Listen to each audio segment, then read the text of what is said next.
All right. Good morning, everyone.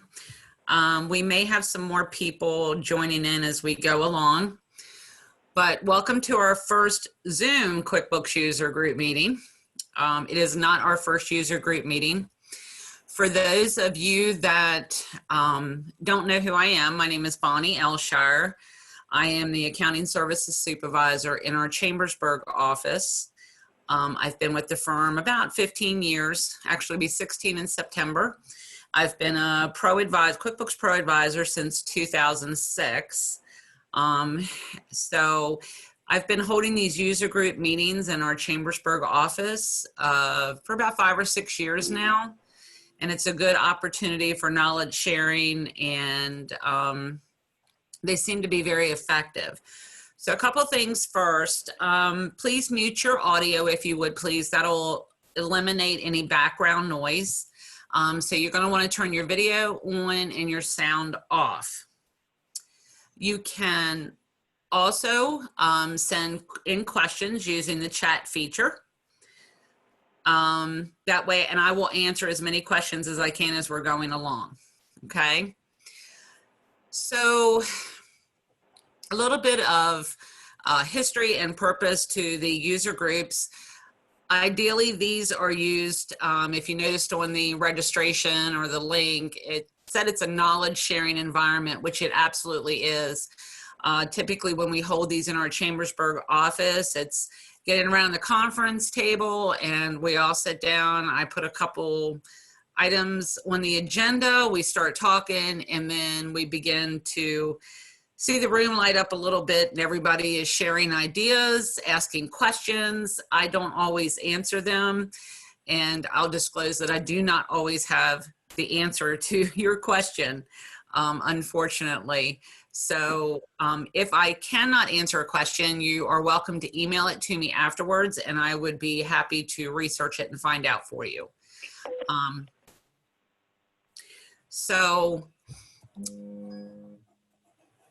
All right, so something else, will be a survey, just to give you a heads up. There's going to be a survey at the end of the user group.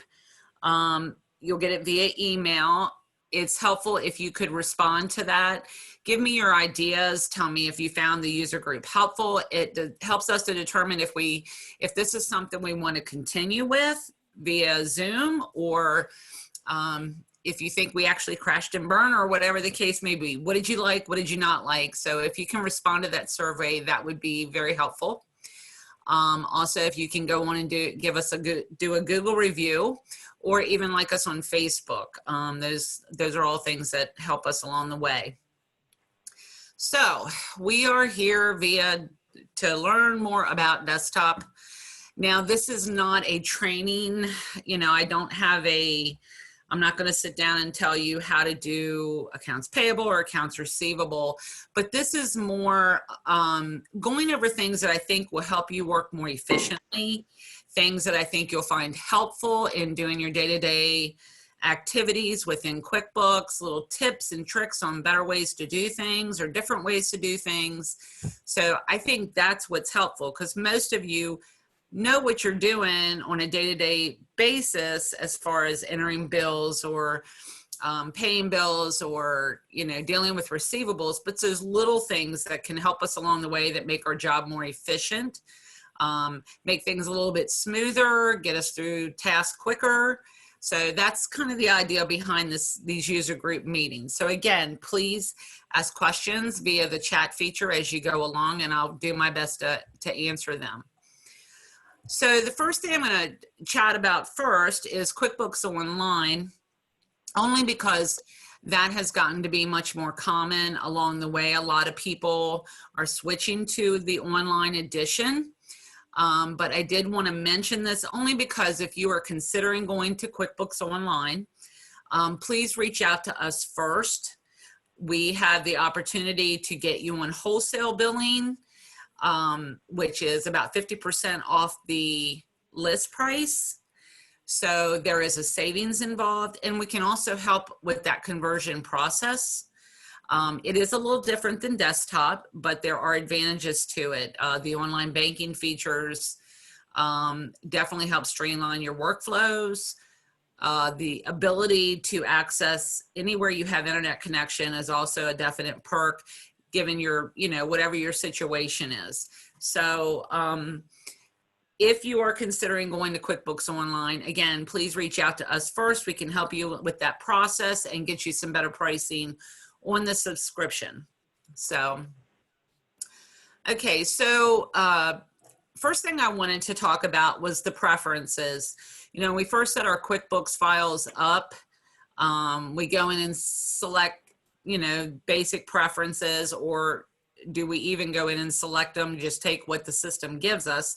But I want to talk about the preferences. If you go here under Edit and go down to Preferences, you have two different types. You have the My Preferences, which is exclusive to your login, or you have Company Preferences, which is for anyone that logs in. These are the preferences that apply to everyone when they log in, if you have more than one user. So just to make you aware of what the difference between these two are, one of the things I like to do in my preferences is I like to click this turn off pop-up messages for products and services as we're going through the day. Seems like we always get a lot of those little pop-ups, order checks, or did you know it could do this, or did you know it could do that? If you do not want to see those, you can turn those messages off by check marking that. Again, it's a My Preference, so it will only apply to you. I tend to like to turn off the beep when recording a transaction unless I want to really annoy one of my coworkers. So just keep that in mind. Turn off that beep when recording transactions. So there's a couple things here you want to take a look at depending on what you prefer. One of the things that I like to change is down here. I don't always like use the last entered date as your default, because what's going to happen is if you ran checks a week ago and you go in to run checks now, it's going to use that last date. Instead, I like to use today's date and mark that as my default. One of the other time savers is to pre-fill accounts for vendors based on past entries. If you, for your vendors, if you are using the same vendors and it's the same type of expense, as an example, such as staples, that's typically office supplies, you always have the option to change it, but it will pre-fill. When you go in to enter a bill, it will pre-fill the last, what account you used on the last one. So keep that in mind. Let me see. One of the things that I like to do, we'll go up here to, I'm going to go up here to the accounting preferences. I like to make sure that this says require accounts. That should always be checked no matter what. So just make sure that yours is checked there. That can throw you out of balance, believe it or not. If you don't require accounts, you can enter a transaction without an account, and it's difficult to find the issue. I've run into this before. So you want to make sure that it always requires accounts. If you decide to use account numbers, or at some point implement using account numbers if you don't already, that's where you would turn this feature on. The closing date. This is something I like to do. Once I get through the end of the year, I like to close my books. Once I know that I have everything in, it is so easy, especially even into March, to put in the prior year. So I can still be in late February typing 19 and not 20. Mind you, the system will come up and tell you that you're recording a transaction more than 90 days old, but it helps to make sure that you're not posting something to a prior year. So I set the closing date, and you can do that by clicking this, setting the closing date that you want. You can choose to exclude estimates, sales orders, purchase orders if you use those, but you can also set a password. That's very helpful. not only will it say, hey, you're going to post to a closed period, but you have to literally enter a password. And if you've got multi-users in your system, that's very helpful. That way somebody's going to have to come to you and say, hey, what's the password to be able to post? And that way you can make sure that posting to a closed period is really what you want to do. Okay. Default date, we talked about default date. Using class tracking for transactions. This is something that I got a couple questions on during the registration. One, just to explain what the purpose of class tracking is, what's ideal, why is it beneficial? Class tracking is something that you would want to use if you want to track different segments of your business. The couple that come to mind is a construction company. Do you want to track residential construction versus commercial construction? You can use classes in that way to easily run a profit and loss on the residential income and expenses and the commercial income and expenses. So if you've got different segments of your business or different profit centers, that is where class tracking comes in handy. You can run a profit and loss. You do have to assign classes to the transactions in order to get the proper information. And you can tell it to a prompt to assign classes here, so that if you haven't assigned a class to a transaction, the system's going to come up and say, hey, don't forget, you didn't assign a class to this. Make sure you do that. And it's just a reminder. It's nice to have that mark so we don't forget.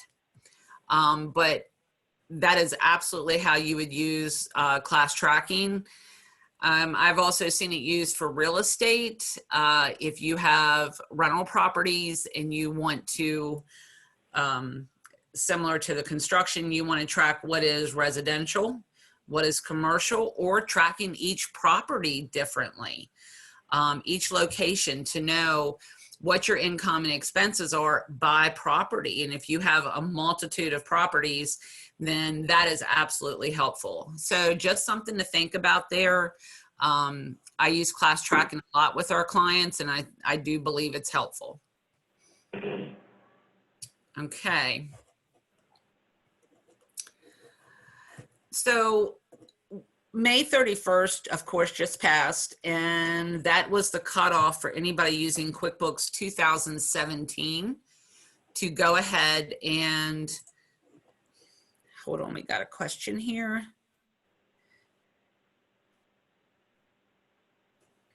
Okay, as a nonprofit, we use class tracking to pull P&Ls for our different fundraisers. Very good point, Sharon.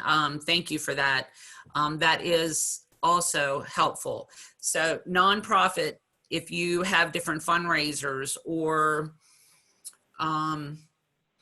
different events going on, you can class to see which one's bringing in, which ones are the most profitable for you. So thank you for that feedback. Okay.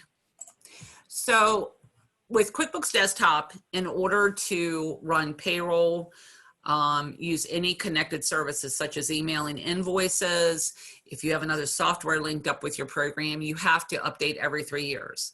So May 31st is the cutoff for that for 2017. So anybody that was running 17 had to update. For the coming year, so the newest version of QuickBooks Desktop will be out, it usually comes out in October, mid-October. So for this coming year, if you're running 2018, you are going to need to want to update by May of 2021. So keep that in mind. Something to note is that we can get you a discount. As pro advisors, we can provide our clients with a discount. I believe it's 30% off of the list price. So if you are due to update or want to update, even if you don't want to do it every 3 years, but do it every year, by all means, reach out to us. We can help you get that order placed at that discount price. So just wanted to put that out there. One of the things that was asked was about importing CSV files. Typically, when you are new to QuickBooks or setting up a file, you have the ability to import CSV files. And when I say that, I'm referring to customers, vendors, inventory items. That is an easy way to, if you have a list in Excel or you're exporting out of one software and you're moving to QuickBooks, then you can export out of one software and be able to import that into QuickBooks to save a lot of time entry. You can do that by going to File, going down to Utilities and clicking Import. You will notice it says Excel files, and you can click that, and it says you can add or edit multiple list entries. So manage your customers, your vendors, and item list all in one spot. You can also do this by going to List, Add, Edit multiple list entries. So not going through the file, but going to List down here and Add, Edit multiple list entries. Now again, this is in Excel. Give it a minute. And you can see it has columns. Up here to the right-hand side, you can customize your columns. You can edit them here as well. All customers, inactive customers, unsaved customers. You can customize the columns when you bring this information in from Excel. That's the easiest way to do that. So have your columns set up in your Excel document the same as in QuickBooks, so that they mirror each other. So you're getting accurate information into the right fields. So if you're importing list, that is the best way to approach that.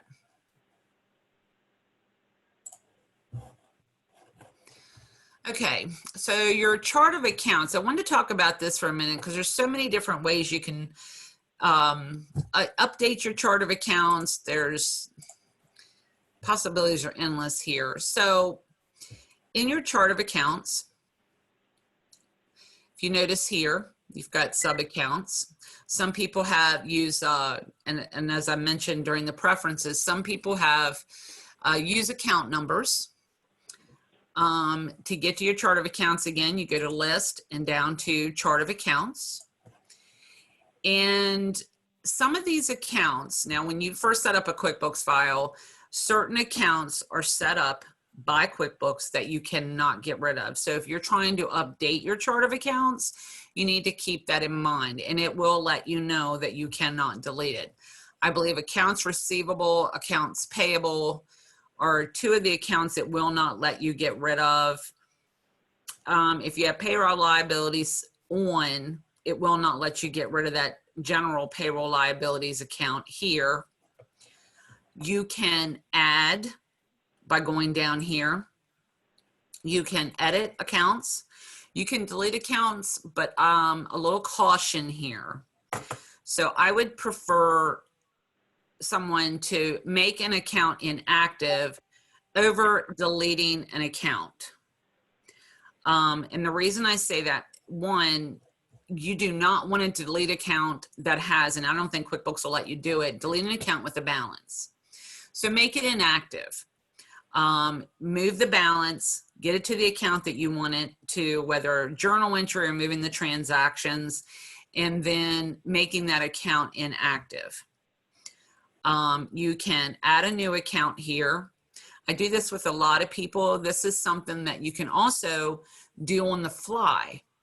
If we are in under vendors and we need to, I'm going to enter a bill, and the account that I want to post it to isn't here. It's not set up yet. I can scroll all the way up to the top and click Add New. It takes me to the same screen. So you can add customers on the fly. You can add vendors on the fly. You can also add chart of accounts on the fly. So selecting the type of account that you want, whether it's an income account. In this case, for a bill, it would be an expense account. You have other account types down here, which is going to give you other current assets, other expense.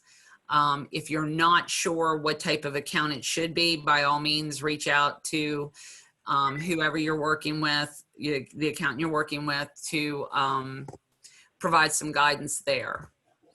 And then once you select the account, click Next. If you have account numbers turned on, it's going to give you a spot up here to put your account number in. And then you put your account name, and then you can add an additional description here. I don't typically use the tax line mapping. That is if you're exporting your QuickBooks or using one of Intuit's tax software programs. I can't think of the name of the one that they have. And that's helpful there.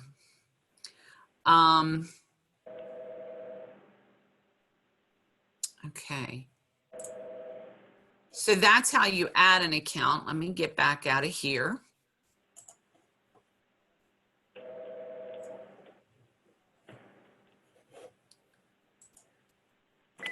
So again, we're back at the add account.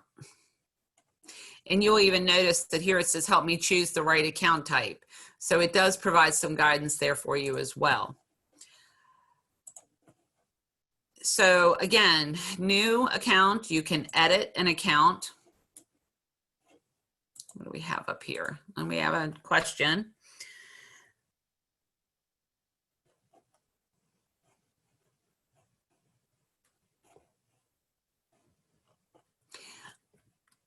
Sorry. Yes, I just got a question as to if I will be covering how bills work. We will be going over that, whether you want to use write checks or enter bills and pay bills. So yes, we will be going over that. So we talked about the accounts, making it active, customizing the columns here in your chart of accounts, so you can see the fields that you want. You can always move up here, which is quite helpful, and it'll give you the balance as well. But we can modify the columns that we see. You'll even notice that down here it does have an import from Excel if you are adding your chart of accounts from another software. You will also notice that there are reports down here. Most, and you can do this with any of these accounts. This is what we call a quick report. So I can go in here, run a report just on that account. Okay, what's been posted to landscaping services.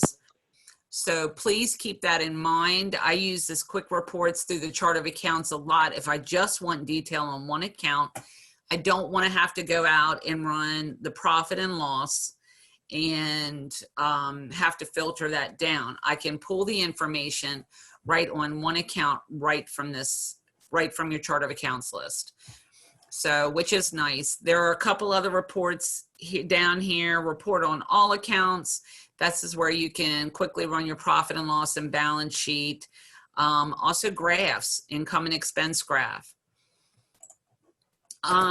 Just a note that these ones coming in here, these fields that are indented are sub-accounts. So as an example, we have landscaping services. Sorry about that. But we also, under landscaping services, have design services, equipment rental, all the things that go under landscaping. What that allows us to do when you use a sub-account is to give us a total on the profit and loss for landscaping services in total. But then it also gives us the amount for each one of these individual accounts as well. So we can see what makes up total landscaping services. Gives you a lot more detail when you are setting up a new account. And we've selected an expense account as an example. If you select sub-account here, that's where you can assign. So here, automobile, you've got insurance. These are all sub-accounts of that. That's how you would do that. So here you would select the main account that you want it to be a sub-account of. I think we have a question up here. What does the lightning strike showing on the chart of accounts symbolize? Good question. This means that that account is set up for, it's connected to the bank. So transactions can be downloaded. So that's what that symbol. So you're going to see it. You'll notice this is the credit card as well. So that means that these accounts are set up, connected with your, this is connected services is a good example. It's connected up with the credit card company where transactions can be downloaded. You can check your credit card balance, or transactions can be downloaded into your QuickBooks file. That's a really nice feature. It has pros and cons. It works wonderfully in QuickBooks Online. I've not used this in desktop, but that's what these mean. And if we go into this chart of accounts, bear with me here a minute. If we go into edit, you're going to notice that this has a bank account number and a routing number here. That kind of information has to be set up in order for you to be able to connect those accounts up with the bank. And it goes through the setup process. It is a nice feature. Again, if you want to minimize the amount of entry that you're doing, this is a nice way to do it, especially if you have stuff that is coming out of your account on a regular basis. We'll talk about memorized transactions here in just a few minutes, but if you have something that's auto drafting from your account, such as loans and so forth, it will come in from the bank like that. Okay, we got another one.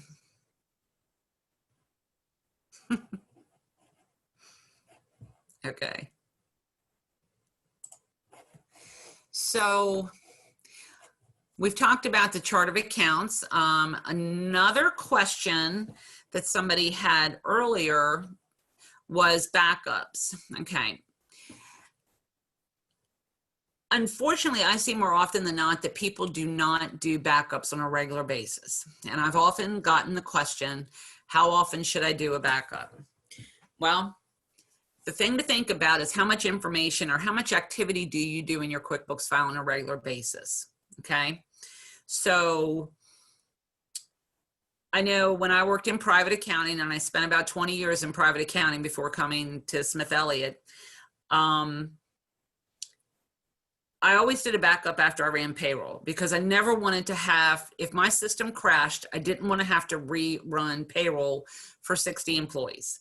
So I try to keep that in mind. If I just did a big AP run and entered all the bills for that day, I do a backup because that's something that I don't want to do again. Typically, the process would be to, once you run a backup, you would want to have one backup that you take with you on a flash drive and one backup that can stay in the building. So you should always have one on your person or off premise. Let's put it that way. Off premise, I would suggest a secured flash drive if you're going to do that.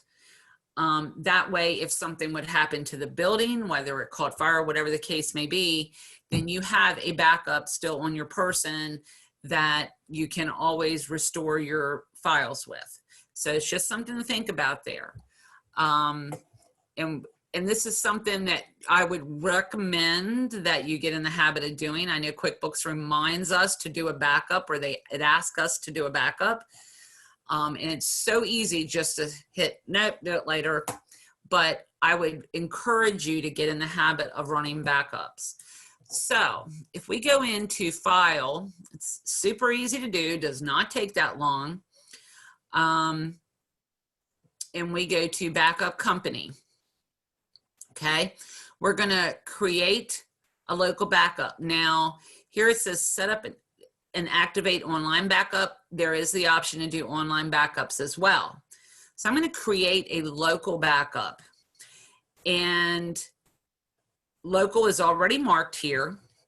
But if you look at options, go into here. This is where you're going to set default options for your manual or automatic backups, okay? So tell us where you want it to do it, want to back it up to. That way it'll always default to that. Add the date and time of the backup. I would recommend that. That way you know what the most current is.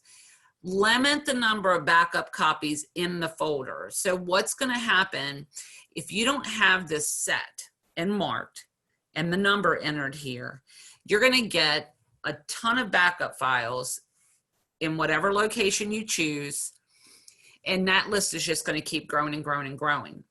I would recommend 3 or 5 backup copies kept, but after that, once it gets to that, it's going to delete the oldest and set the new one in place. It'll put the newest backup in.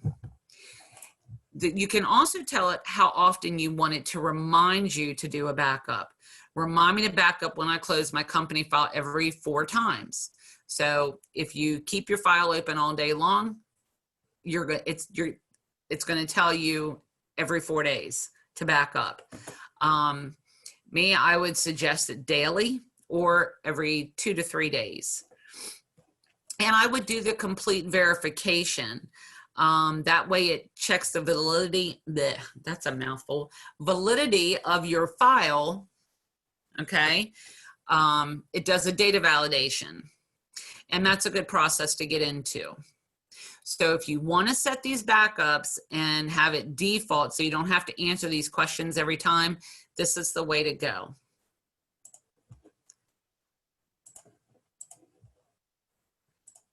But I would absolutely encourage you to do backups.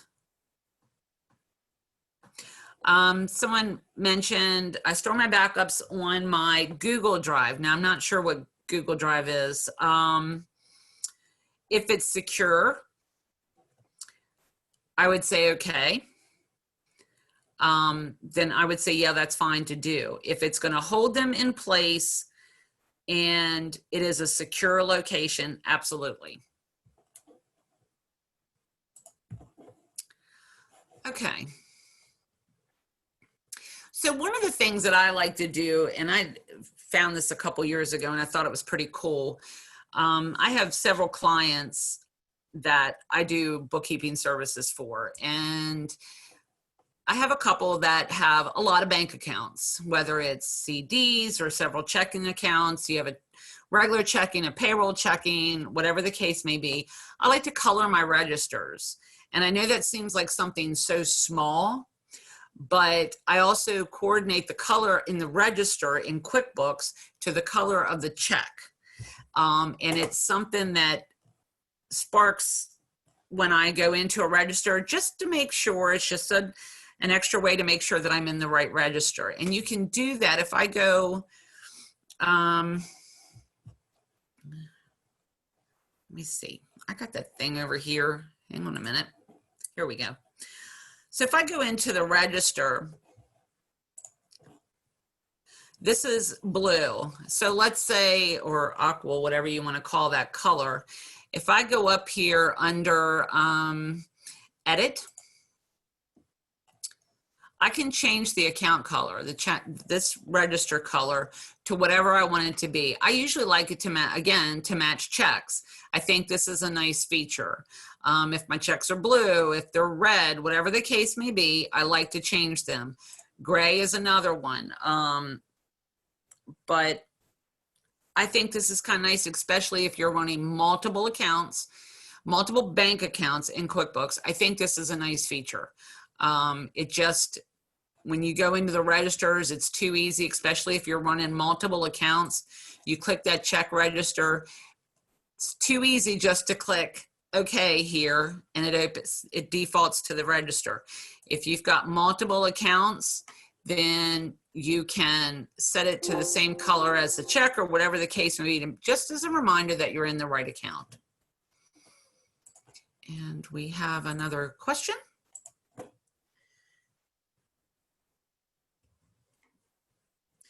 Copying the QuickBooks files to a different place, any different than doing a backup? That's a good question. A backup can be restored. You could always copy your working file over to a different location. I would say yes, you can. But, and I'm not really sure what the pros or cons are.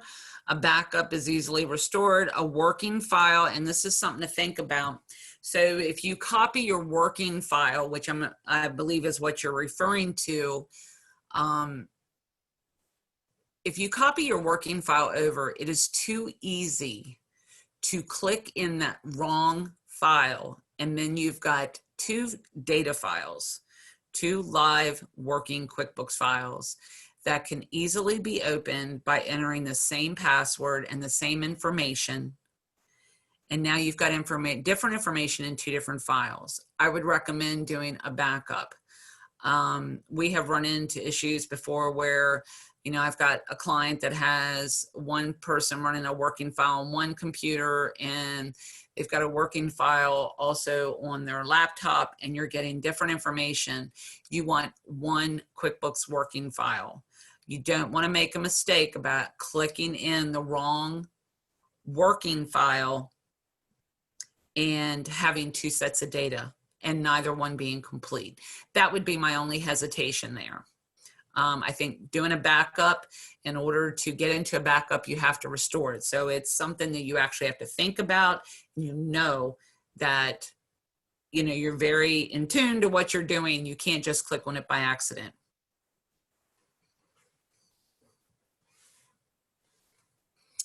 Okay, I got another question. We have more than one bank account. We currently run payroll with one account. How can we switch our payroll to our other bank? That would have to be done in through your payroll settings. And that would be the way to get to do that.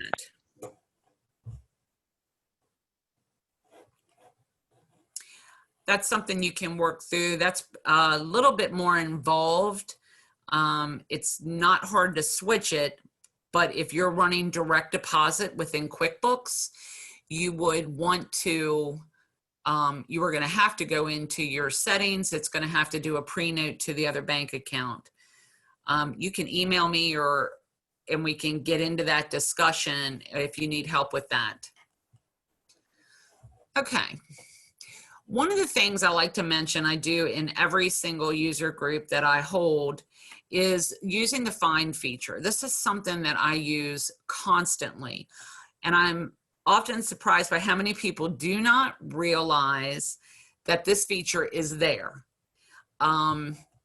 If you go up to edit and find, and I'm constantly searching for something. If I've got a bank reconciliation that's out of whack, or I know I entered a transaction and I know what the amount is because the numbers will stick in my brain, and I want to just search on it.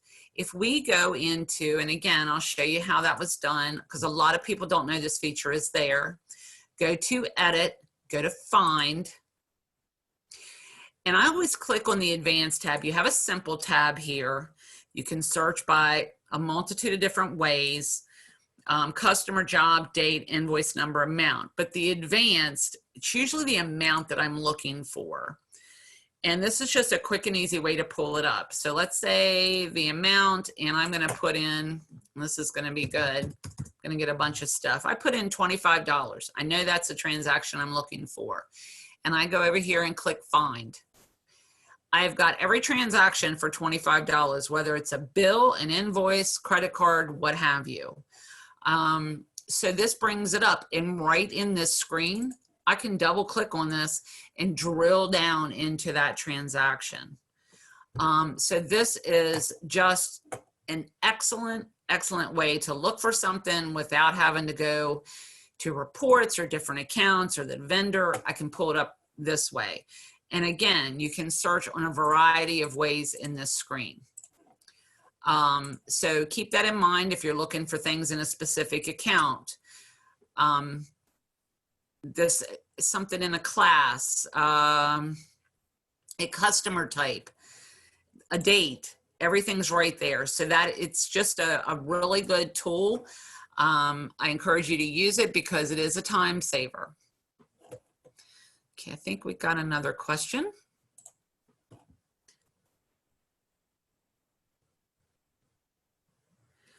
It's okay. You don't see my screen anymore. Did you stop sharing?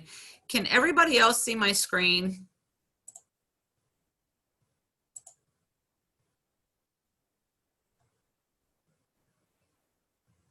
I can see it.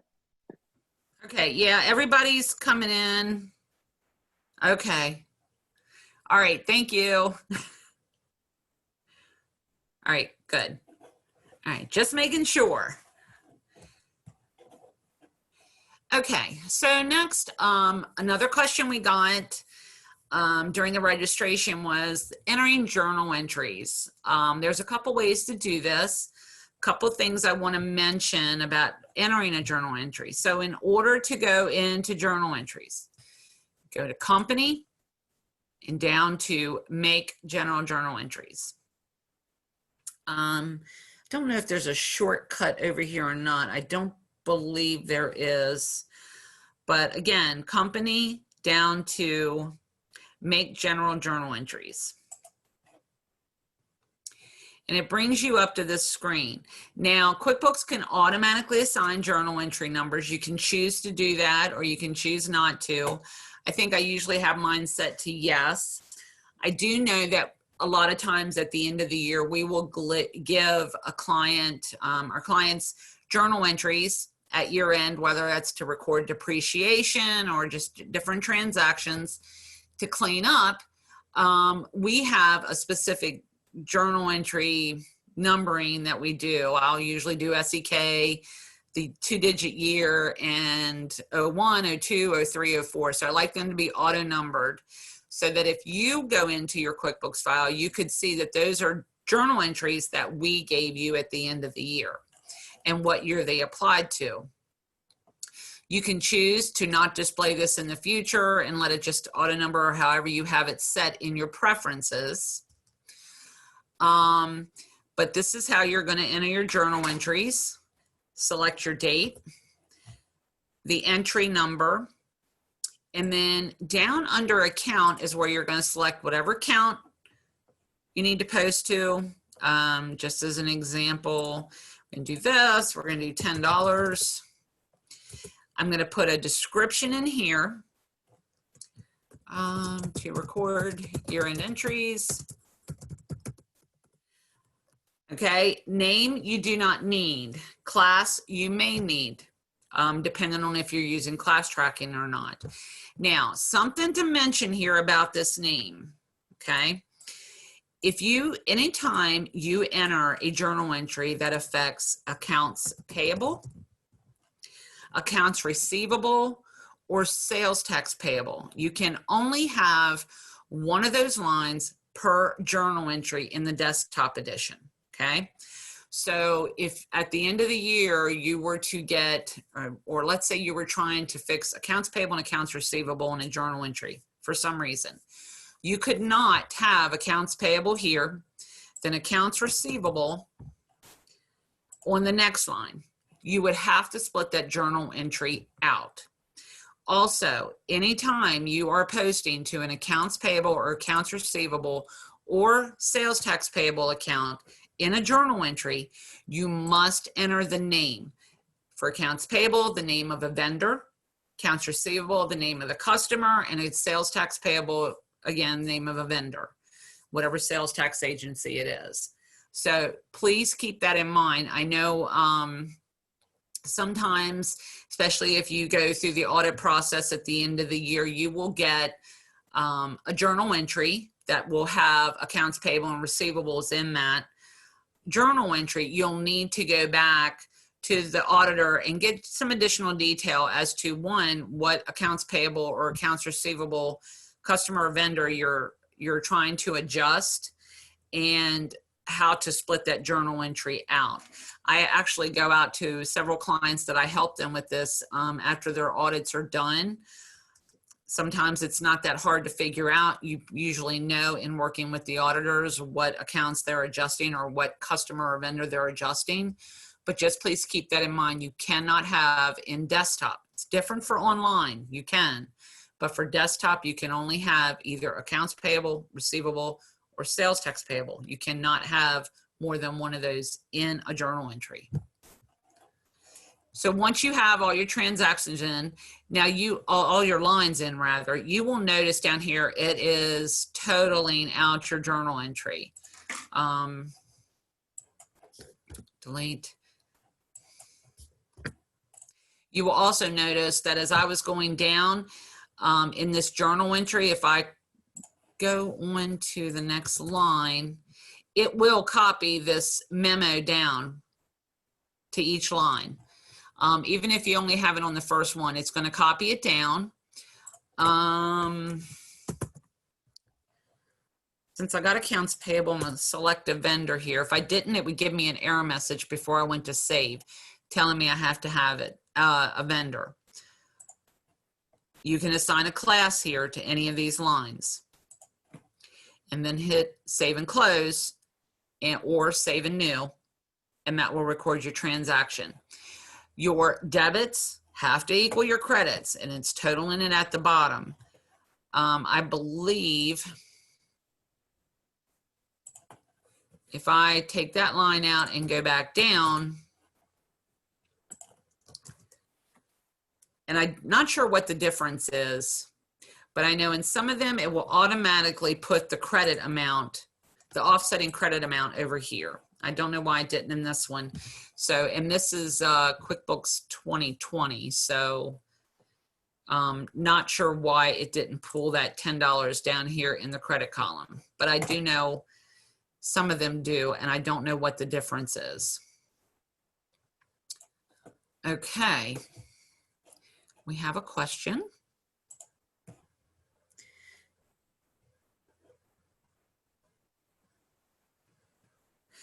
Okay, we haven't purchased QuickBooks 2020 as of yet. We are currently using desktop. 2017, how much time should I allow to update to 2020?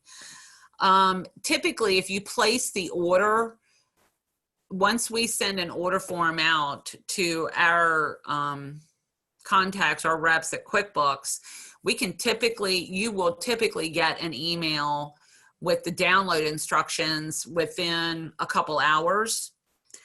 Sometimes give or take a little bit longer. Right here at the end of May, they're always super busy because everybody's updating, but it usually only takes a couple hours to get those download instructions.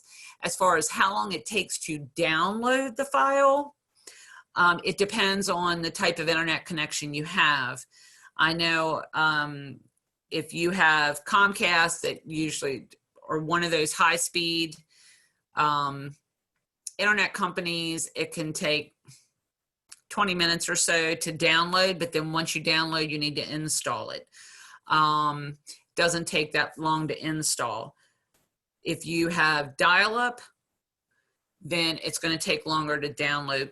The QuickBooks programs are a fairly large program, so if you've got a slow dial-up connection, it can take up to an hour. Okay, does SEK have discounts for Intuit payroll subscriptions also? All right, so that changed a couple years back. We can provide a discount for your first payroll subscription. The first time you sign up for the payroll subscription, but the renewal every year after your initial year, there is no discount that we can offer. Actually, that goes directly through Intuit. They usually have it set up on an automatic renewal. That's what I would recommend, so that it bills that credit card. You just got to make sure you keep that credit card up to date. But only in the first year of a payroll subscription can we get you a discount. After that, it's directly through Intuit, and you cannot get a discount on the payroll subscriptions. For the QuickBooks program, yes, every time you do a renewal, we'll send you the form, you get that discount. Okay. Somebody made a note here, another question. Noticed when shopping for QuickBooks new software that it is more expensive for a MacBook. Do you have discounts for that version? We do have a discount for Mac. Actually, they had, just an FYI, a couple years ago, they actually discontinued the Mac version of QuickBooks, I think for about 2 years, and then brought it back. But yes, we can get you a discount for the Mac edition of QuickBooks. Okay, these are good questions. Thanks, it keeps it interesting. All right, so we talked about, oh, I got one more question.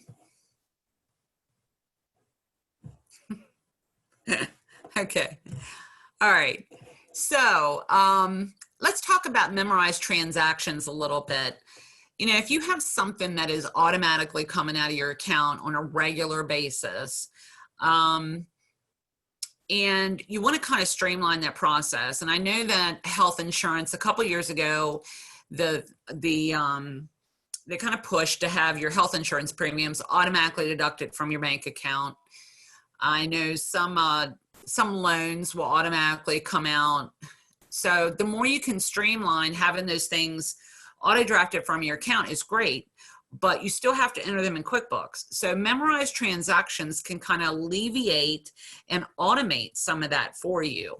So if we go up to list, and I love this, if you do monthly invoicing, one area that I have seen this to be really beneficial is if you have rental properties or something that you are doing, if you're doing a recurring invoicing, whether it be on a monthly basis or a quarterly basis, and it's the same price each time you invoice, you can set up memorized transaction groups so that you can just tell the system on the first of the month or whenever to do it, to generate those transactions, and it will post all those or create and post those invoices for you. So I have seen this work really, really well when it is used. So here is your memorized transaction list. And again, I went to list down to memorized transaction list. Something I like to see these used for is the monthly depreciation entries. But you'll notice a lot of these are receivables. They're doing invoices. The kind of transactions that you can have set up as memorized would be an invoice, credit card transaction, a vendor bill. Rent is a good one, especially if it's taken out monthly, or even you don't want to have to enter that transaction. You want to just have it post to your bills each month so it's there and you don't have to physically go in and enter your rent bill every month or your electric bill every month. I mean, you can go in, set this stuff up as a bill, and you can always update the transaction amount. So if we go in, here's as an example, a bill for the telephone. So if we double click on this, I'm going to say yeah here, and you'll know it'll notice it'll automatically set it for $45. Okay, it's over here. You can always come into this bill and update the amount if it changes or if it's different for 1 month. But at least that is in there. It's the monthly service on this one, and it's just a great way to streamline that process. In order to memorize a transaction, so let's say I want to go in and I'm going to create an invoice.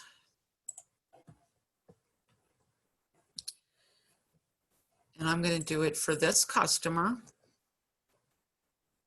And that's going to be a monthly billing. So I'm going to go in. I'm going to create an invoice.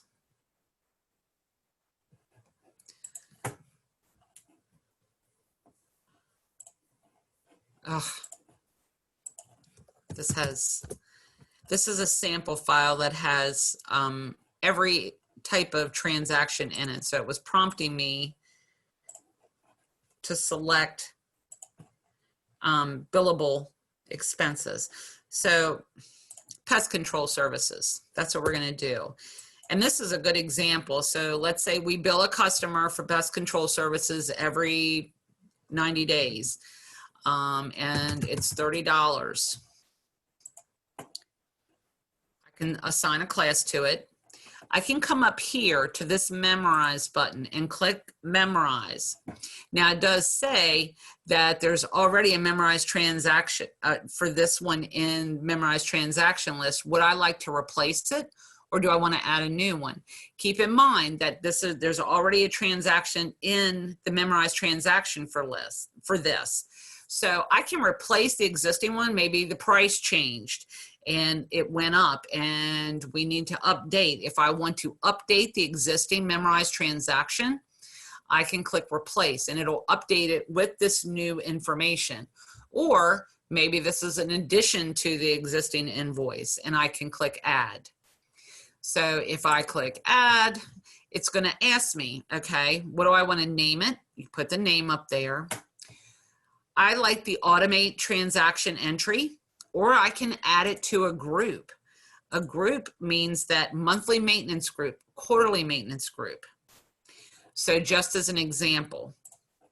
And then I can, if I'm going to do automate transaction entry, I tell it how often. Do I want it weekly, twice a month, monthly, quarterly, however? So quarterly, I tell it the next date, and I can tell it how many remaining. So if we update these once a year and the price changes once a year, I want to re-enter them once a year. I can tell it how many through the end of the year, and you can also tell it to enter days in advance. I like that feature for when I have loan payments that come out of my account automatically. Super nice, because I can make sure that I post it 5 days before it's actually going to come out of the account, and that way I can keep an eye on my bank balance to know that I'm good there. Okay, got a question. You tried setting up scheduled reports and had issues of them not sending to you scheduled reports. I saw on QuickBooks Community UAC setting issue with no time frame. I worked with this, and this is one of the things I was going to talk about towards the end. But scheduled reports are a little tricky because you got to have a lot of stuff set up in the background before it'll actually work. So just keep that in mind. I'll talk about that a little bit more at the end. But there's a bunch of stuff you have to have set up first when you go in and search on that for the scheduled reports to work. I am not aware of an issue, but it's not something I use in QuickBooks. And as far as a no time frame for the resolution, I'll be honest with you, they are not putting a lot of resources to updates and changes with QuickBooks Desktop. Their focus is primarily on QuickBooks Online. So they have some other issues currently with the QuickBooks Desktop. One of the latest updates caused an issue with opening a file, and I've not seen the fix come out on that yet either. So just be aware that you may have to wait a bit before you get a resolution on it. Only because it's not a priority for them. They're working primarily on that QuickBooks Online edition. Okay, another question I got was, how do you delete a memorized transaction? Well, there's a couple things I want to mention about that too. So, and this was something I had to learn the hard way. So let's say we've got this memorized transaction here. It's a bill. I'm going to get rid of it. We're no longer doing business with that company. I can right click, I believe, and yeah, delete memorized transaction. I can delete that. It'll ask me if I'm sure I want to delete it and hit OK. Yeah. Something else to keep in mind. So this gas and electric bill here, okay, I double clicked on it. I want to go in and look at it. Didn't necessarily want to record it, but I wanted to take a look at this transaction. So if I hit save and close here, it's going to record the transaction. If I went in and looked at it, but I didn't want to record it, make sure you are Xing out of the transaction. Because it even asks you, you've not recorded it, do you want to record it now? So I learned this the hard way. I kept looking at a transaction. This was a really, really, really long time ago. I kept looking at this transaction. I'd save and close when I went to go get out of it and did it again. Next thing I know, I've got like 5 bills entered for this specific vendor. And I'm like, what in the heck is going on? Well, I figured out every time I was hitting save and close, it was recording that transaction. If you're just going in to look at it, make sure things look right. And you do not want to record it. You do have to X out of it. Do not hit save and close. Save and close will record the transaction.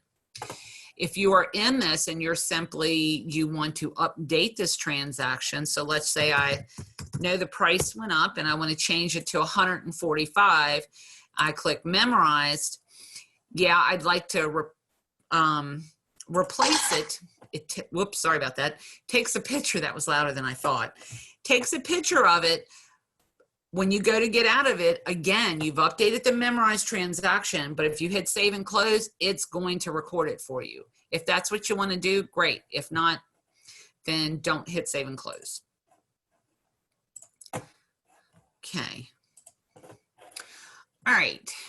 So let's see, what's next on the list? One of the questions was about budgets. And I think we're about right on schedule. We're rolling right along. So how to enter budgets.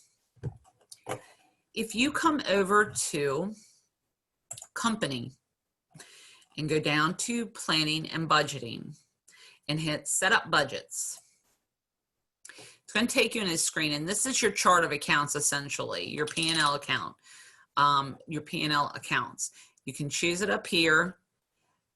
Profit and loss by account and class, because this file has classes set up. Okay. So this is the current class. Now, when you are using classes, you've got to enter it for each class too. Just keep that in mind. Or do we just want it by account? So we're doing this by account. We're going to go down now. One of the things you can do, so let's say, bad debt expense, it's going to be $50 per month. We would hope not, but we're just going to put that in there. If it's the same amount, if you're budgeting for the same amount for each month in your year, copy across. This little button down here really streamlines this process. Okay. So you can put, hit copy across and it'll copy that all the way over. As you scroll down, and there's some information already in here. Once I get everything entered for the year, I'm going to hit save, and then I'm going to hit OK. We've got a question. Okay, this is a good question, actually. I'll hit back on budgets here in just a sec. How many years of records should be on QuickBooks? So you've got information clear back to 1990, and how do you clean that up? Just did one of these last week, actually. So QuickBooks files can get large, and the larger they get, the more bogged down they get, the more you're going to notice it in the functionality of the program. It'll start to take longer to open up reports or to generate a report. And the system is just going to run slower.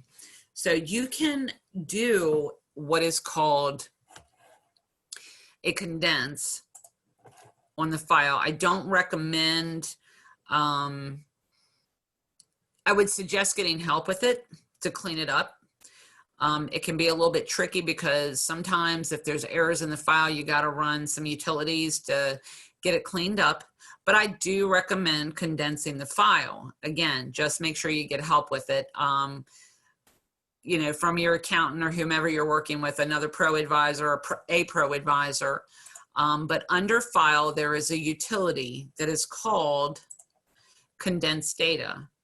And it allows you to, what it does is when you condense a year, it will take that year and create one big journal entry with all the financial data in there. So you're going to lose that transactional data, but the financial integrity will still be there. The financial data will still be there. It just does it via a journal entry, condenses it into a journal entry. So what that does is it makes that file much, much smaller. So I would at a minimum, and for me, I condensed, I think I did 6 years last week. So I kept 7 years of data intact in QuickBooks. When you do this condense function, it does create an archive file. So you'll have something to reference to if you need to. You can also just keep a backup of your file, and so that you have it to go back to if you need transactional data in the compressed years. But this condense is the way to get the file smaller and way to do a cleanup on all that old information. And it's something I see a lot is, especially more and more now as we email invoices, or you generate invoices, but you don't necessarily send them out to your customers. You just go through that invoicing process to record the income. That all those invoices are set to print. And I looked at a file recently that had over 4,000 invoices there waiting to be printed, only because that's what's happened. So you have to get those out of there to make that file smaller and get them out and quit bogging down your print function. So that is something the condensed data will clean up as well. It also, you can tell it to clean out old vendors, old customers that have not been used. So it cleans up item list, your chart of accounts. You can tell it and specify what needs to be cleaned up. So it is a good function, but again, get help with that. So you're not getting rid of something you don't need, that you do need. So hopefully that was helpful. All right, so back to budgets.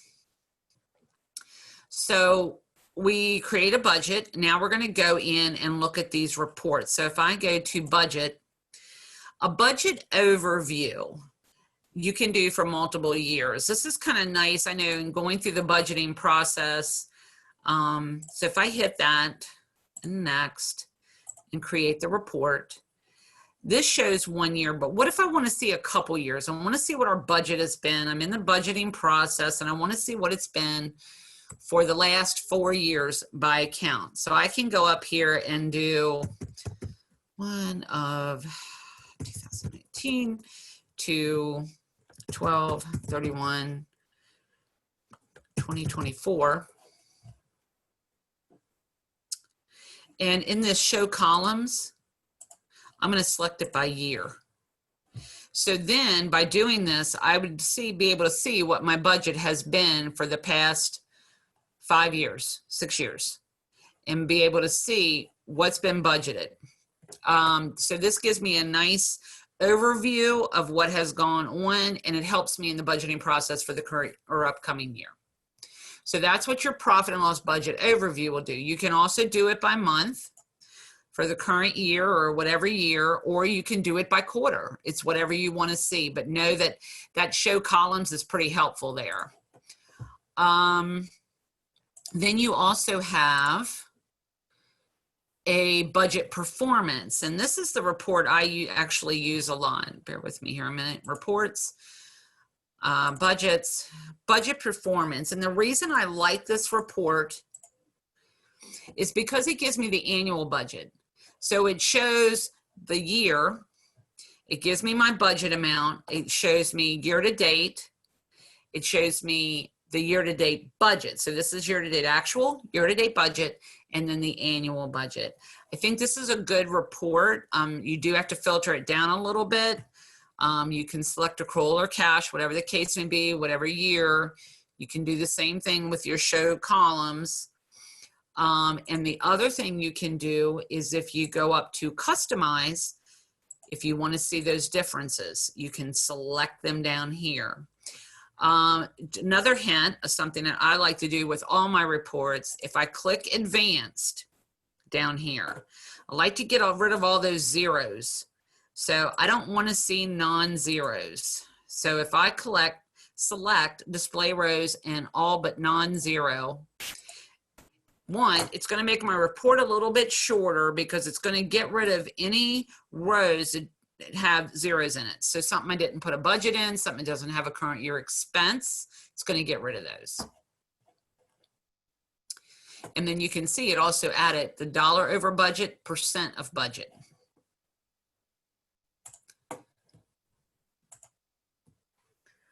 Okay. So I want to talk a little bit about accounts receivable and accounts payable. And I'm going to start that by showing you, if I go to reports and run a AR aging summary, and this is something I see a lot, it happens, but if you look at this report, you know, most of these have got amounts in this total column, but this very first one up here has, it's on the list, but it's showing no total. Well, what's going on with that? What that tells me when I see that, and if you want to clean up your AR reports, this is the way to do it. So what has happened, if I double click in the total, this tells me that, okay, I had an invoice, there was a payment, but one was not applied to the other. So if you have got a customer on your accounts receivable report that has a 0 in the total column, then you have either got an invoice, you've got an invoice and either a credit or a payment that has not been applied. So you want to get that cleaned up. One, it's going to shorten that AR aging report or any AR report and clean it up, make it look nicer, easier to read, but then it also gets that customer off this list. If they don't have a balance, you really don't need to deal with it. So what we can do to clean this up is go over here to customers, and I'm going to receive payments. And that was Adam's Candy Shop. Okay.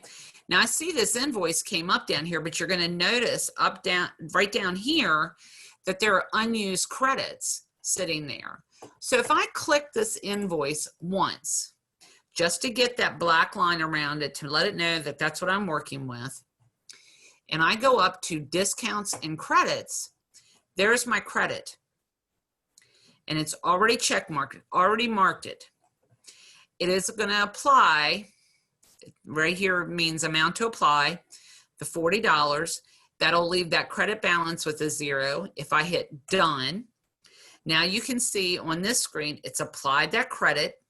There is no payment being made. I've got nothing up here showing any type of payment being posted. We're just going to apply the credit to the invoice and hit save and close. Now, if you notice this AR report, that is completely gone off the top. So it cleaned up that line.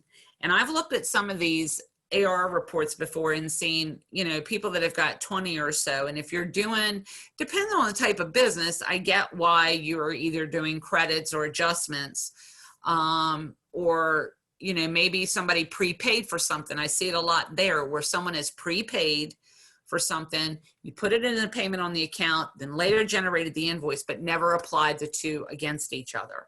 And that's when this can kind of bog down or just kind of create a larger than necessary AR aging report or any type of AR report. So just a way to clean that up and only see the stuff that you really need to see.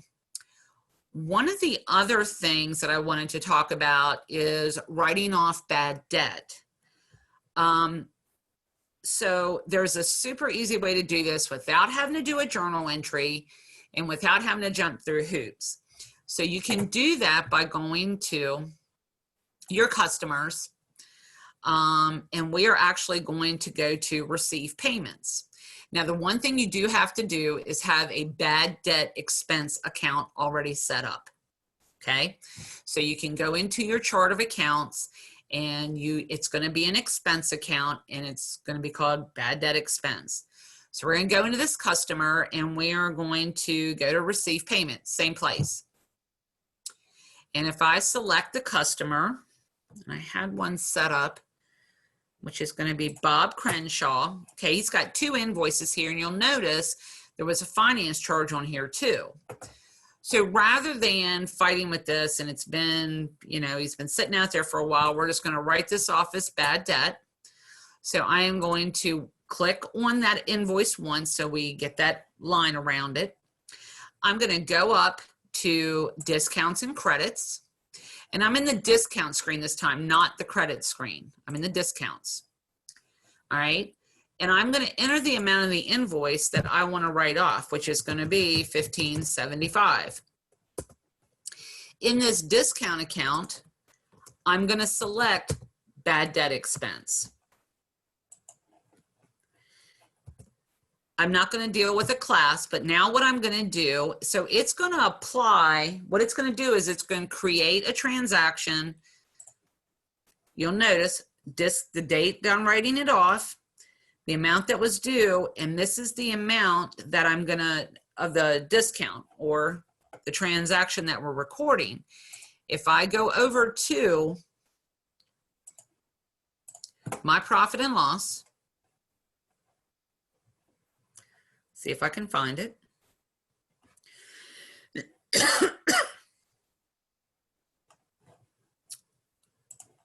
Bear with me here a minute.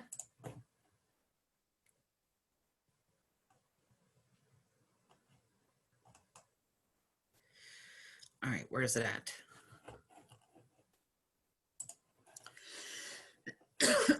I haven't saved it and stayed at 12:15. Excuse me.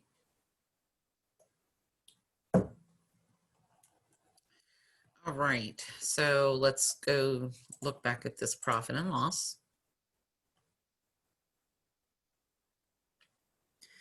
I should be able to see it here.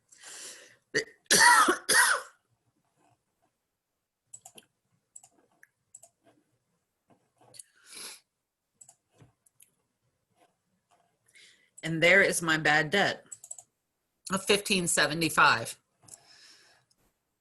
So now that it has taken that transaction, if I go back to the customer account, excuse me, if I go back to this customer account,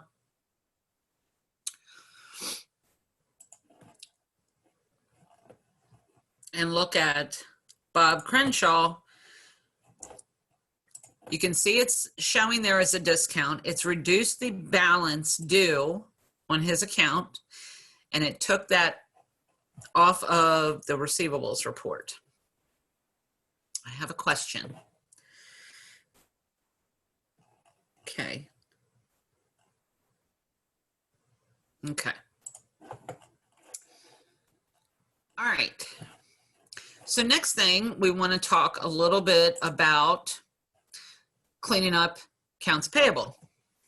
Okay, not only clean up accounts payable, but I know there's a lot of question as to when's the best time to do bills and pay bills versus write checks. So you have a one-step process for paying your vendors or a two-step process. Okay, so, and I get this question a lot, what's the best way to go about it? Well, if you are running cash basis, okay, and you keep your bills, and it truly depends on what your process is. But if you're cash basis and you're just paying bills, you're setting them on the corner of your desk, and you know that you're going to go in and pay bills twice a month or whatever the case may be, and you're just going to go in to write checks and issue those checks. You can use that one-step process, and that is perfectly fine. Cash basis, because it matters when you pay, when you actually pay those bills. So doing that write checks feature is fine.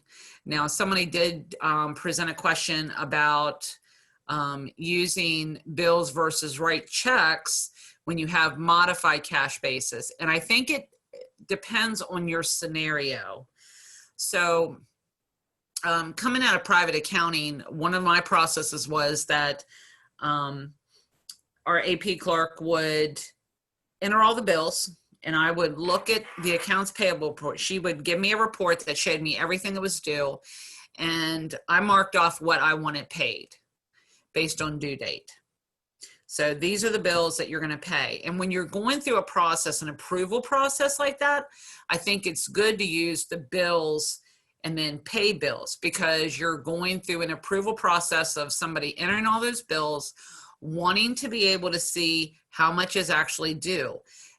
If you've got that scenario where you want to get all the bills entered, whether it's a council meeting or whatever the case may be, that you got to show what is due and somebody needs to approve that, or you just want to do it from a planning perspective. I used to run check AP runs twice a month, and I would mark down what bills I knew what was due when, and I used that enter bills, pay bill process for that. But again, it depends on your specific scenario. Do you have an approval process? Would it be helpful to enter the bills and be able to see what is due on a report before you start running bills? So I think it depends on everybody's individual situation. By all means, if you're cash basis and you don't use that bill entry and accounts payable as a planning process and it's just you, then write checks is perfectly fine. The end result is the same. Okay, now for cleaning up. So I showed you how to clean up accounts receivable. So let's talk about cleaning up and applying credits in accounts payable. This is something I see a lot, only because, bear with me here just a minute, we have a question. It says we use write checks because it provides the information in the memo area for getting approvals. Good point. Is there a way to get that info in the memo area on the check if you do not enter bills? Yeah, you should be able, if you go in, now that you're mentioning that, no, I don't think there is, because you can pay multiple bills on a check if you go into the,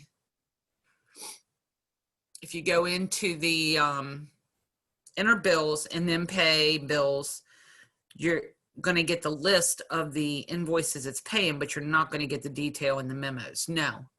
So I see what I get what you're asking. No, I don't think you're going to get that detail.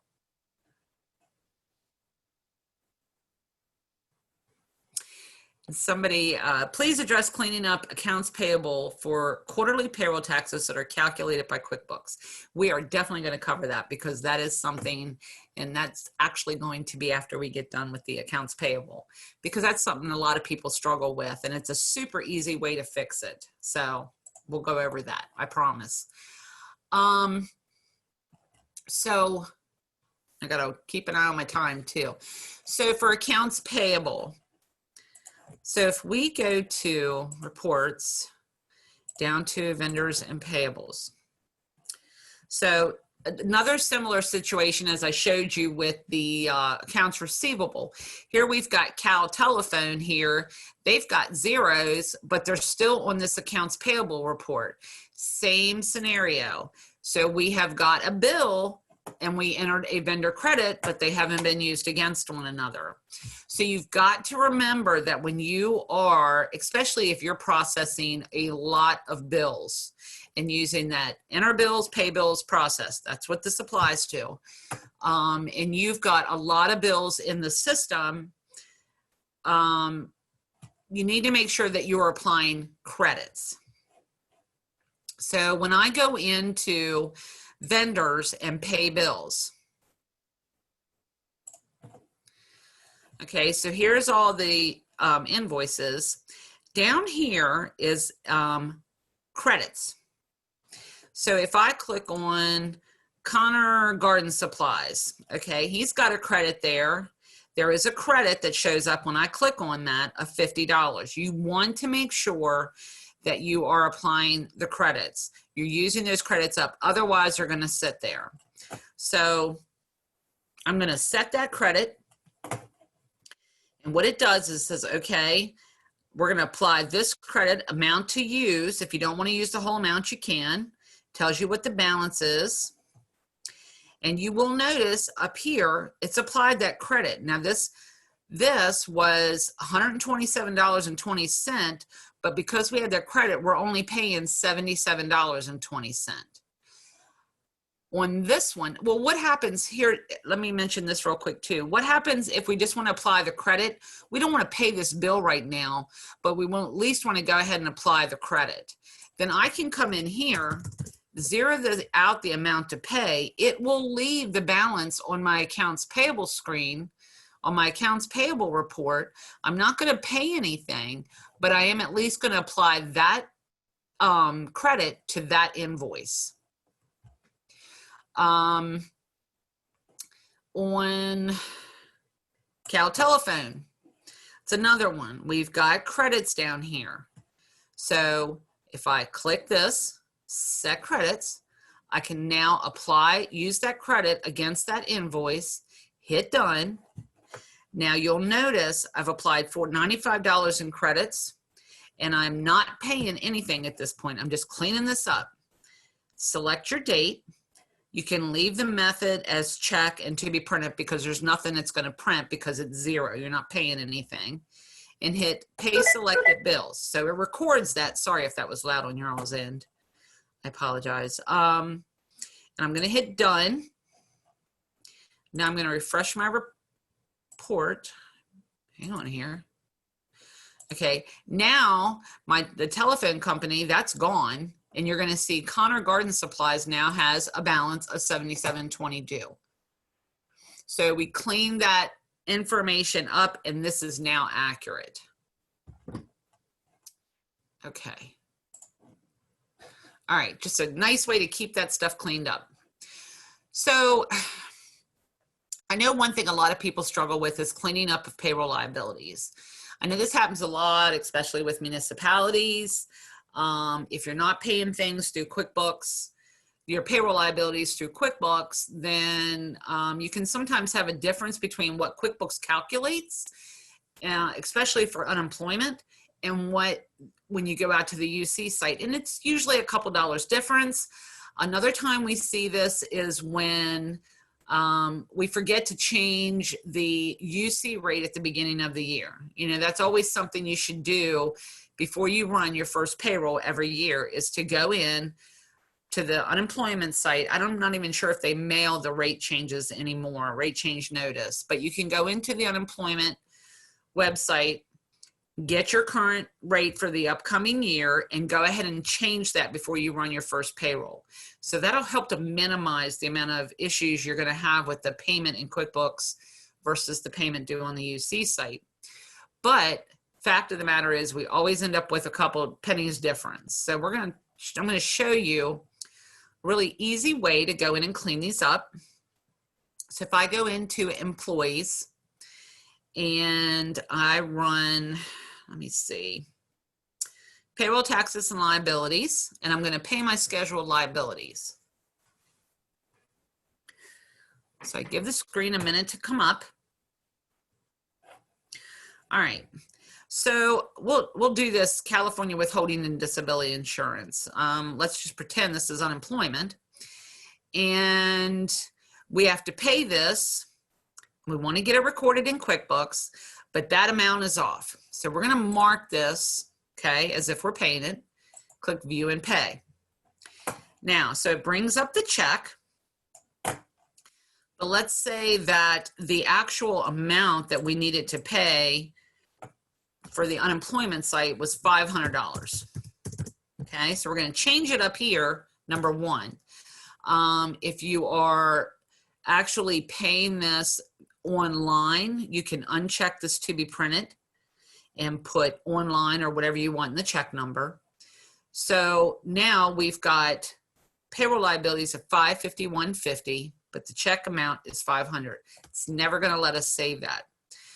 So what you need to do first is remember that if you change the amount under the payroll liability tab here, so you have two tabs, you have the expense tab and you have the payroll liability tab. If you change this under here, under the payroll liabilities to $500, it's going to leave $51.50 sitting in your liability screen waiting to be paid. This has to be cleared in order for you to get it off of the screen. So an easy way to do this is to click on the expense tab. So QuickBooks is seeing it as if I owe $51.50 more. So what I want to do is I want to come over here and I'm going to select my payroll expense account, because this here, when I process this payment, this is going to clear the liability count out. The difference should go to your payroll expense. And then I'm going to put the difference here, and I'm going to put a minus because we need to reduce the amount, minus $51.50. So the total of this tab and this tab equal $500. Okay. And I'm going to uncheck this. I'm going to put online. And then I'm going to hit save and close. So what happens, it processed my payment for $500. If I go back and look at the screen, it is now out of the screen. It's no longer there. So we cleared the liability sitting there, and it posted it to our checking account.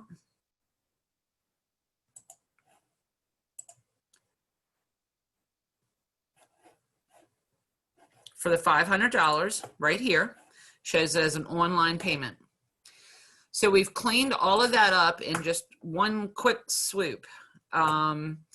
And we adjusted by using the payroll tax expense account. We've adjusted our actual payroll expense to what it should be. I was figuring I was going to get a question there.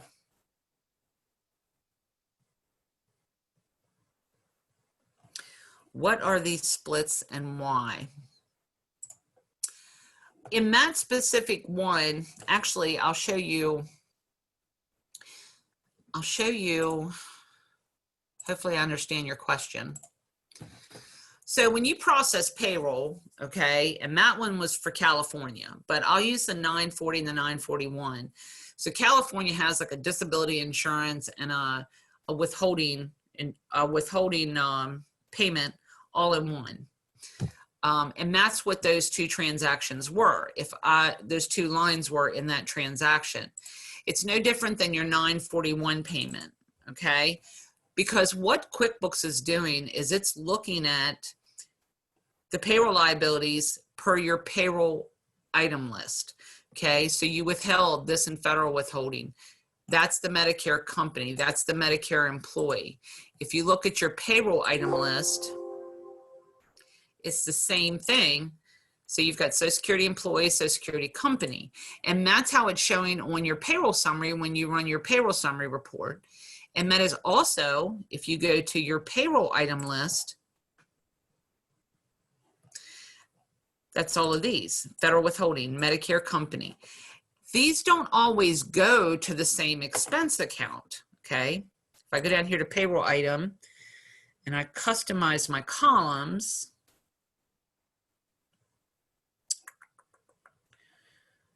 I want to see what account it's posting to.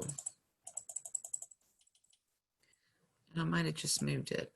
Expense account, add, and liability account, add. Now I can see these posted to different accounts. So your payroll item list is kind of like your chart of accounts. Your chart of accounts is kind of like the tree trunk to QuickBooks. So when you post stuff in QuickBooks, that chart of accounts, it's telling it where to go, and it's kind of divvying it out. All those accounts are little branches, but your chart of accounts is that trunk, and it puts everything out. The payroll item list is kind of the same thing as it relates to payroll.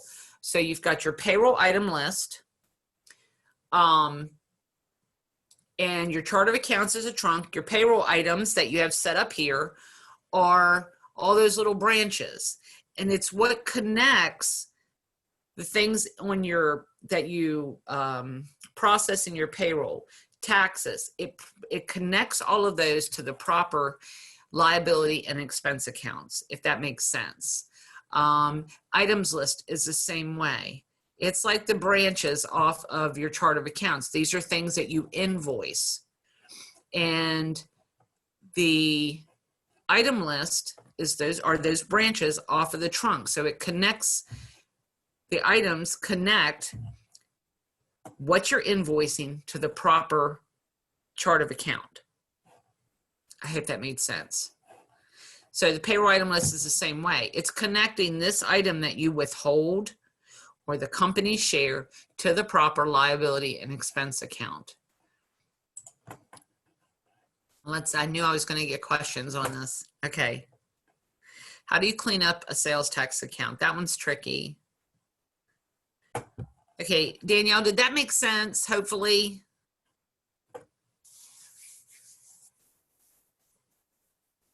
Good. QuickBooks will randomly show a payment that has been made and the check has been issued. It still shows as still needing to be printed out if not caught, will reprint. This occurs with my bills payable and some payroll liabilities. My QuickBooks will randomly show a payment that has been made and the check has been issued. It still shows as still needing to be printed.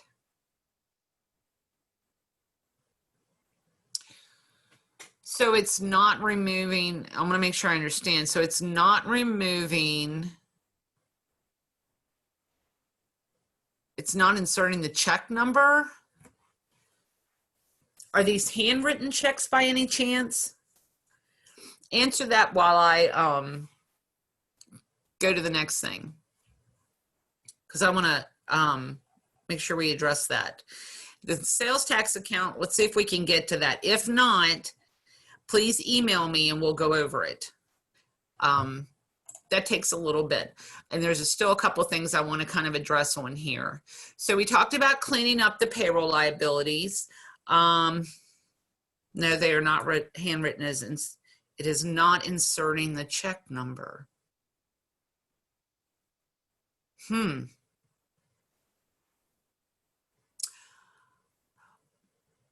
After you print them,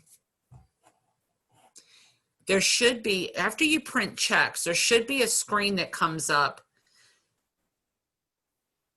Let me see if we got any here. So hang tight here a minute.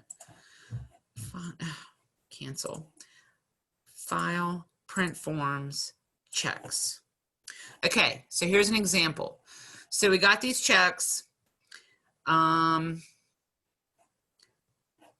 Select none. I'm going to select these two. I'm going to hit OK. I'm going to print them.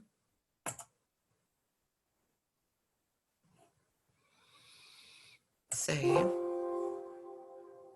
Yes. So here's a question about this check number. So are you hitting OK here or are you hitting cancel? Because unless you hit OK here, it says if your check's printed correctly, click OK. If you're hitting cancel, it's not going to remove them out of print queue, I don't believe. So if I hit cancel,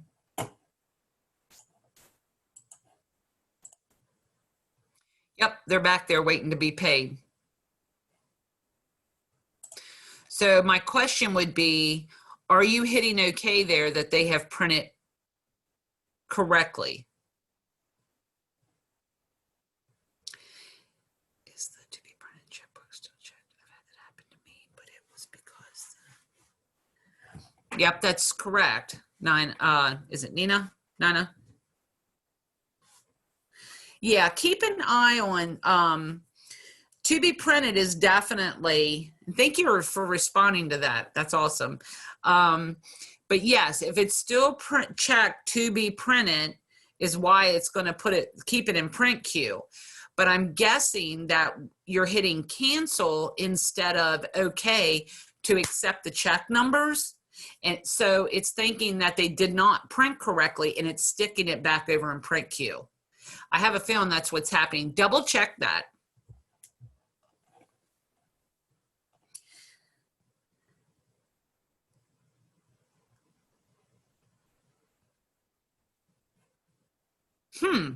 Okay. Yeah, I've not seen that in the payroll liabilities either.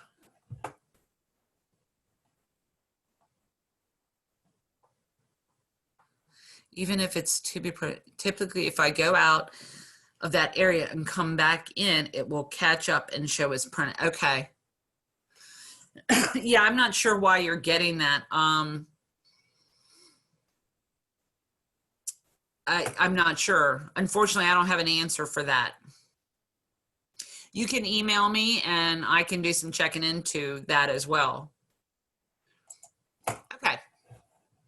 So we've talked about that. One of the questions I did get, and I want to make sure I get to reports here, was setting up of a 457B plan, Roth, and possibly a match. Just something to, it shouldn't take long. If we go into our payroll item list, so we're going to go under list, payroll item list, and go down and we're going to create a new payroll item. So we're going to go to new. And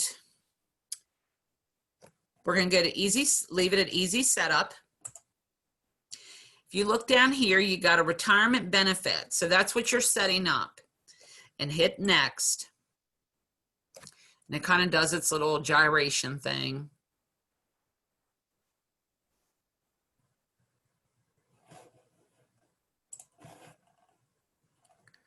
Oh no, don't send. I'm hoping it's going to keep me in. Okay. So let's do this again. Didn't like that. New. Next. Retirement. Next.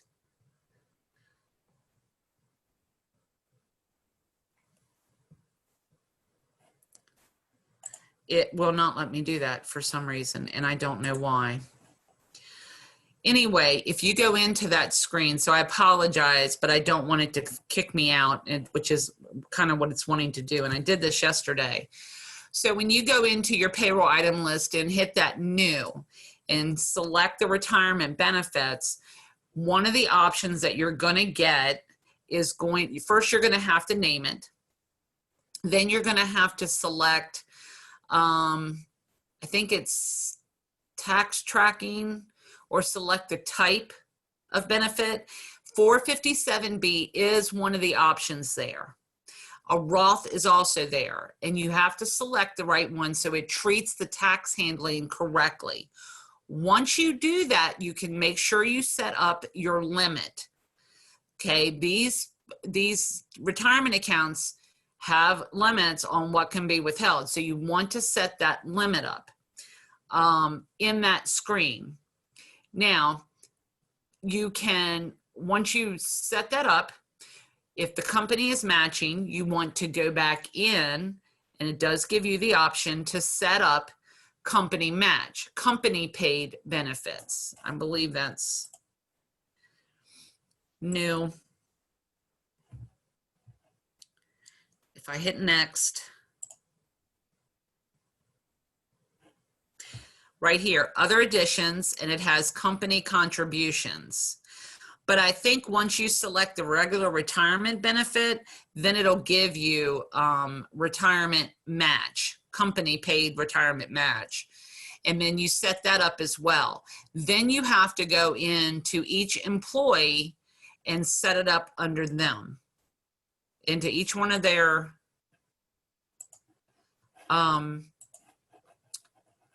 each one of the employees' profile. You need to set it up under that as well. So I would go in under payroll, and over here hit 401k, and then I can put the amount that they want withheld and the limit. And something to make a note on, the limit, even though you set a limit in your payroll item list, when you're setting that payroll item up, the limit that you put in here overrides that. So a good example for this would be when somebody, based on their age, can do a catch-up contribution. So keep that in mind. Okay.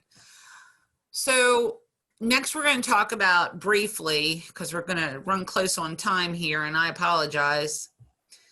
So I'll mention a couple things about reports real quick before we get to the reconciling. So I know we had a question earlier on the scheduled reports. So scheduled reports typically allow you to send a report on a regular recurring scheduled time. So you can set up who it goes to, the emails and all that information, but there are specific instructions in the help screen. So what you should do, what I recommend, is clicking on help up here. Okay, and in the field that comes up, and I would do the QuickBooks Desktop Help, and in the field that comes up, see if it'll do it, you want to type in Setup and Modify Scheduled Reports, and it's going to give you a list of information, and I found that was the easy one to do yesterday. It gave me a listing of things that I had to do to make sure that I was set up properly in order to run those scheduled reports. So this screen will come up, and it's really slow today, but you're going to get a bar up here on what you wanted to search. Yeah, the search questions in there. You want to type up set up and modify scheduled reports. And doing that will give you a list of the things that you have to do before you can do those scheduled reports. Again, I'm not aware of any issues with it, but I do know that you need to have the latest QuickBooks release. You have to be in single user mode. An email account must be set up in QuickBooks. And if it is Outlook, Outlook must be open in order to, and running in order to send the scheduled reports.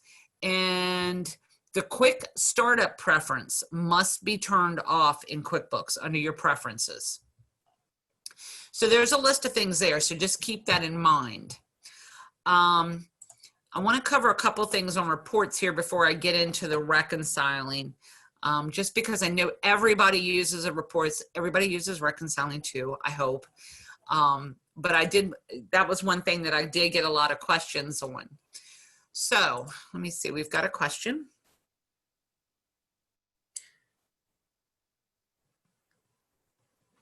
It says, I need to eliminate UCC 01 difference in payroll liability. I expensed payroll tax expense and cleared out the payroll liability and created a check to print for a penny. I will email you. I always have this problem and I forget how Deb told me to get rid of it. Okay. You can actually go to that check, just as an FYI, and I'm happy for you to email me, that's fine. But somebody else may be having the same problem. Like you did the process right, but now you've got this check sitting in print queue because you need to get rid of a penny difference. All you have to do is go to that check, uncheck the to be printed, about halfway down in that screen, uncheck it to be printed, and in the number field, what I do is typically put CORR for correction. I'm just correcting something that doesn't even need to be there. And that'll get it out of print queue for you, and you should be good to go. But again, if you need to email me, that's fine. But I know a lot of people run into this, especially with the UC. Okay. All right. So the report center, there's a couple things I just want to talk about here because I know this is important to everyone. So let's go to the report center. Now you got a couple things. We were talking about scheduled reports. That's right here. We've got memorized reports, and I'll show you how to do that here in just a minute. And then we also have the report center, which we're going to go to, but I want to show you something else. Industry specific, and I know we have many different types of industries on this meeting today. I want you to be aware that they're here, especially nonprofit. There's some really good reports down here if you've not explored this before. Now, if you're running an industry specific version of QuickBooks for like contractors or nonprofit, you'll have them in that report center, but be aware that they are here in case you're not running industry specific. Nonprofit reports, biggest donors, there's some good reports in here for you guys. let me see, retail reports, contractor reports I find super helpful, especially for the job costing reports. So be aware that they're there. Something else to be aware of is these contributed reports. These are reports that other users, and when you click on this, it's going to do some gyrations first and it'll look like it's going blank, but it'll come up. But these are reports that other users have customized and created and then shared them with Intuit. And once they've looked at them and said, okay, that's a good report, we're going to put it out there for other people to use. And that's what they've done. So you can find some really good reports. So before spending an enormous amount of time trying to recreate the wheel, see if there's something already out there in the contributed reports for you. I find that it's been helpful several times for me. I want to mention something else too, because somebody had said something for the online edition, but if you look down here, I noticed we have a PPP forgiveness payroll cost. Looks like QuickBooks is doing some PPP average monthly payroll costs. If anybody's been involved with the PPP loans, I haven't explored this, but just letting you know that they're down there. But if we go back up to the report center, I'm going to run, and I don't necessarily use the report center that often, so bear with me. So company and financial, I'm going to go in and run profit and loss standard. So I'm going to click run, and I want to make some changes to this report. Okay, I want to maybe label it differently. Make sure that you go up to customize. You've got a ton of options here. I had mentioned earlier, if you click on advanced, you can show these non-zero columns and rows. I think that's very helpful. Setting it to cash or accrual, whichever you need, if it's not already set in your defaults, but you can set it in your defaults that we talked about at the very beginning of this session. And if you click on filters, you can filter these reports down how you want. One thing I typically like to do is account. I do this with payroll reports a lot. I will sort by employee or a specific pay item. I can sort by amount, but on a P&L, I might want to just see, and you notice this defaults, when I select account, it defaults to all income and expense. I just want to see my expense accounts. That's all I want to see. So if I go expense and other expense accounts, or all ordinary expense accounts. So what it's going to do is it's going to give me the P&L, but I'm just going to see the expense side of this. Then if I need to, I can go back in and filter it down even further. Okay, I've got expense accounts. Maybe I just want to see anything for related to overhead. So I want rent and utilities, that sort of thing. Or I just want employee related costs, such as 401k cost and insurance and those sorts of things that the company's paying. I can filter that report down that way. Then I can go to customize again, click on my header and footer and rename this report. I can take out things I don't want to see at the top of the report. Let's say I don't want to receive the report basis. I don't want to see the time prepared. So it's going to take this out over here. I can change it to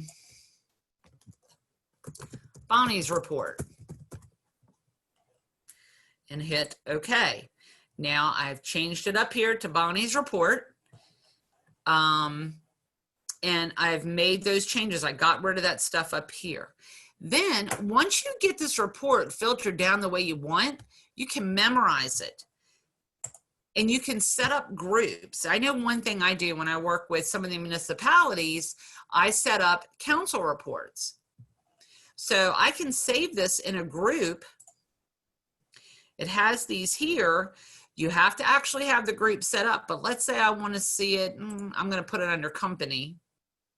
I can even say I want to share this template report with others, but we're not going to worry about that. But it took that picture, sorry if that was loud.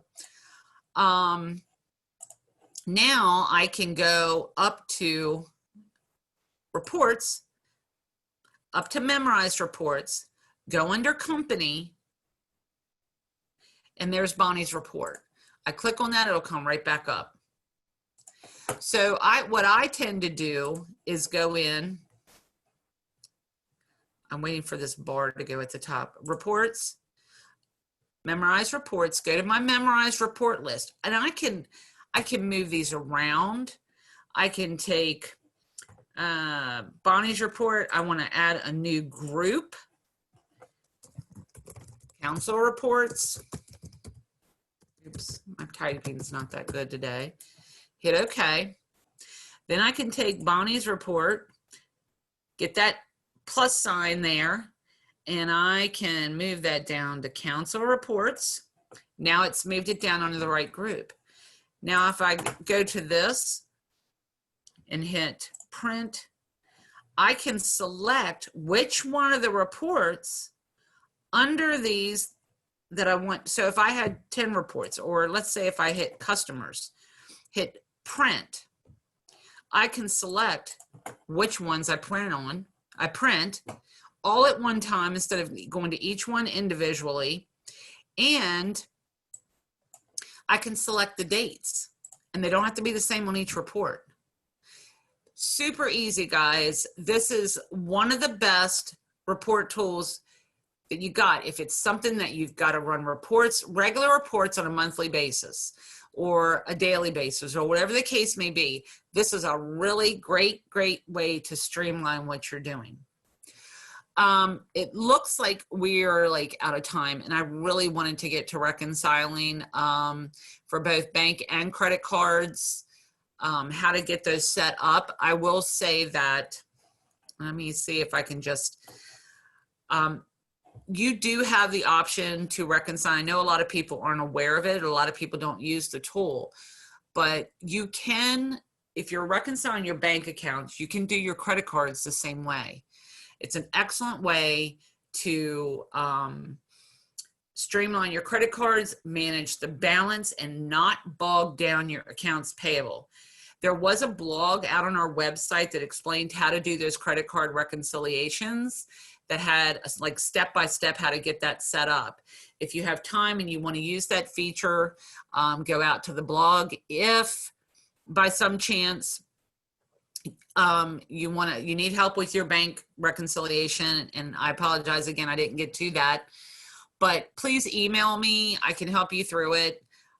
Please email me with any questions that you guys have. I really appreciate you guys joining